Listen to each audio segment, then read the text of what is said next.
प्रधानमंत्री नरेंद्र मोदी ने रविवार को नशामुक्त युवा विकसित भारत संकल्प अभियान का शुभारंभ किया।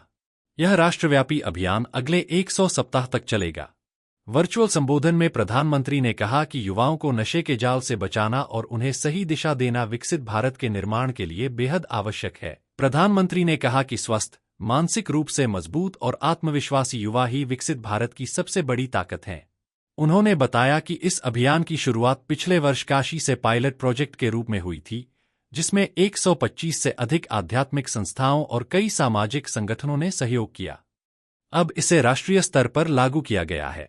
मोदी ने कहा कि अभियान के तहत हर रविवार कला, संस्कृति, खेल, योग, ध्यान और आध्यात्मिक गतिविधियों का आयोजन किया जाएगा, ताकि अधिक से अधिक युवा सकारात्मक गतिविधियों से जुड़ सकें। उन्होंने युवाओं को भारत की अमृत पीढ़ी बताते हुए कहा कि उनकी ऊर्जा और प्रतिभा ही देश को वर्ष 2047 तक विकसित राष्ट्र बनाने में अहम भूमिका निभाएगी। प्रधानमंत्री ने नशे के दुष्प्रभावों का उल्लेख करते हुए कहा कि नशा केवल व्यक्ति का ही नहीं, बल्कि पूरे परिवार का भविष्य प्रभावित करता है।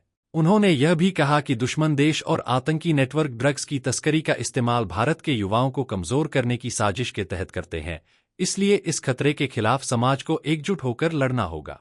कार्यक्रम में देश भर के 28,000 से अधिक स्थानों से करीब 1 करोड़ युवाओं ने ऑनलाइन भागीदारी की। वहीं एनसीबी के अनुसार पिछले एक वर्ष में 994 बड़े ड्रग तस्करों को गिरफ्तार किया गया, 1.33 लाख किलोग्राम से अधिक नशीले पदार्थ जब्त किए गए और हजारों करोड़ रुपए मूल्य के मादक पदार्थ नष्ट किए गए। अभियान का उद्देश्य युवाओं को नशे से दूर रखकर स्वस्थ और सशक्त भारत का निर्माण करना है।